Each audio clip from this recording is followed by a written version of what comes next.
Proses pembelajaran daring kelas 4 SD swasta HKBP Batu 4 wali kelas Evi Juliana Mane. 5, 4, 3, 2, 1, 0.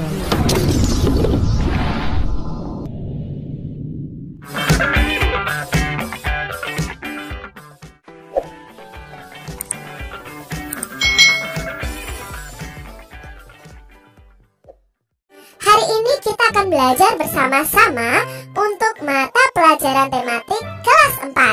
Kita belajar di tema 5, pahlawanku, subtema 2, pahlawanku, kebanggaanku, pembelajaran yang ketiga.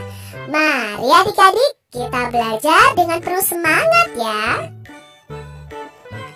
Indonesia memiliki pahlawan yang sangat membanggakan. Mereka berjuang untuk membantu orang lain. Kira-kira pahlawan siapa ya hari ini yang akan kita pelajari? Yuk kita cari tahu bersama-sama. Kamu sudah belajar tentang memar. Sekarang kamu akan belajar tentang cedera luka dan lepuh. Kamu akan dapat menolong teman atau mereka yang membutuhkan. Nah adik-adik, kemarin kita sudah belajar bagaimana mengobati luka memar. Nah sekarang kita akan belajar mengobati cedera luka dan lepuh. Cedera dalam dunia olahraga dapat dikategorikan menjadi 3 tingkatan, yaitu cedera ringan atau cedera tingkat pertama, cedera sedang atau cedera tingkat kedua, dan cedera berat atau cedera tingkat ketiga. Dengan memiliki pengetahuan tentang cedera dapat berguna untuk mempelajari cara terjadinya cedera, mengobati atau menolong atau menanggulangi atau kuratif, serta tindakan pencegahan atau preventif. Sekarang kita belajar tentang cedera luka. Nah, luka didefinisikan sebagai suatu ketidaksinambungan dari kulit dan jaringan di bawahnya yang mengakibatkan pendarahan yang kemudian dapat mengalami infeksi. Luka dapat dibagi menjadi 2, yaitu luka lecet dan luka lepuh. Nah sekarang luka lecet atau abrasi, yaitu cedera goresan pada kulit. Lalu bagaimana cara mengobatinya? Pertama, bersihkan bagian yang terluka dengan sabun antiseptik. Tekan perlahan bagian luka dengan perban atau kain bersih. Berikutnya, oleskan bagian luka dengan krim antiseptik. Nah, itu cara mengatasi luka lecet. Sekarang bagaimana mengatasi luka lepuh? Nah, adik-adik, lepuh adalah cedera gesekan pada kulit. Seluruh tubuh mempunyai kemungkinan besar untuk mengalami luka karena setiap perenang akan melakukan kontak langsung pada saat latihan dan bisa juga karena peralatan yang dipakai. Bagaimana mengatasi atau mengobati luka lepuh ini? Pertama, dinginkan bagian yang lepuh dengan air bersih adik-adik. Bersihkan dan keringkan bagian yang lepuh. Balut longgar dengan perban. Jangan mengompres luka bakar dengan es karena dapat merusak kulit dan memperburuk cedera. Itu kalau kalian mengobati luka lepuh yang contohnya itu terkena air panas seperti itu adik-adik. Selain membantu orang lain, kerjasama adalah hal baik yang harus kita lakukan dalam kehidupan sehari-hari.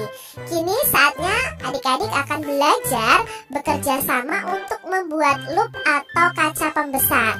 Nah, kaca pembesar ini dapat digunakan untuk melihat objek yang sangat kecil. Misalnya untuk membantu pekerjaan tukang jam ya. Kalian pasti sudah pernah melihat lup ya dari kaca, lalu membuat tulisan menjadi lebih besar, membuat benda kecil terlihat lebih besar seperti itu. Nah adik-adik, cara membuat lup atau kaca pembesar sederhana. Kalian bisa membuat lup ini dengan benda-benda yang ada di sekitar kita. Contohnya yang pertama ada kantong plastik bening atau botol bening dengan permukaan rata, atau bisa juga dengan bolam adik-adik ya, bolam yang sudah kosong yang sudah tidak terpakai. Lalu diisi air, lalu kalian siapkan kertas dengan tulisan yang kecil-kecil sekali. Nah isi kantong plastik, botol bening atau bolam ya, bolam dengan air, ikat kantong plastik, Bandingkan tulisan asli dengan tulisan yang terlihat dari plastik. Lalu kalian bisa ulangi dengan kantong plastik yang berukuran lebih besar lagi atau lebih kecil lagi, dan bandingkan hasilnya. Nah, dari percobaan ini kita bisa mengetahui bahwa loop sederhana ini bisa memperbesar tulisan supaya ini adik-adik bisa dibaca ya. Memperbesar tulisan yang tampak dari loop ini supaya bisa kita baca. Apa perbedaan antara tulisan asli dan tulisan yang terlihat dari plastiknya? Tentu ada perbedaan adik-adik. Tulisan asli ukurannya sama, sedangkan tulisan yang dilihat dari plastik itu lebih besar dan lebih jelas biasanya. Mengapa perbedaan itu bisa terjadi? Ya karena salah satu sifat cahaya adalah dibiaskan. Apabila cahaya merambat dari zat yang kurang rapat yaitu udara ke zat yang lebih rapat yaitu air, cahaya akan dibiaskan mendekati garis normal sehingga tulisan yang dilihat dengan loop akan terlihat lebih besar. Apa kesimpulan yang dapat kita temukan dari percobaan ini? Nah, kesimpulannya adalah kita bisa membuktikan melihat benda kecil dengan menggunakan mikroskop atau loop itu berarti kita sudah melakukan percobaan pembiasan cahaya. Seperti itu adik-adik. Kamu sudah belajar tentang Sultan Hasanuddin dan nilai-nilai kepahlawanannya. Kamu sekarang akan belajar nilai-nilai kepahlawanan dari Sultan Mataram, yaitu Sultan Agung. Nah, Sultan Agung ini memiliki peninggalan dalam bidang budaya, yaitu seni dan kalender Jawa. Peninggalan beliau itu mewarnai budaya masyarakat Jawa. Jadi kemarin kita sudah belajar tentang Sultan Hasanuddin. Sekarang kita akan belajar tentang Sultan Mataram, yaitu Sultan Agung. Nah, siapa si Sultan Agung ini? Nah, dalam bacaan ini ada Sultan Agung, Sultan Besar. Sultan Agung adalah salah satu raja terkenal yang hidup pada masa Islam. Beliau adalah Raja Mataram. Sultan Agung memerintah pada tahun 1613 sampai 1645. Tentunya adik-adik dan Kak Citra belum lahir ya pada tahun ini ya.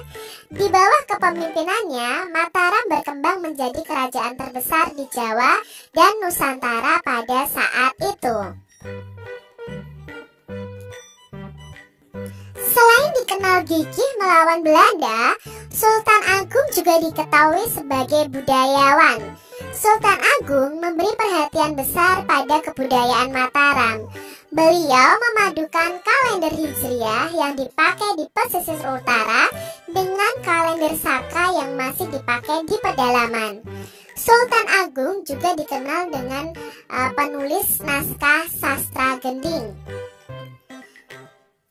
Sultan Agung menetapkan bahasa Bagongan sebagai bahasa yang harus digunakan oleh bangsawan dan pejabat di lingkungan keraton untuk menghilangkan kesenjangan. Jadi, apa yang akan kita ketahui tentang Sultan Agung?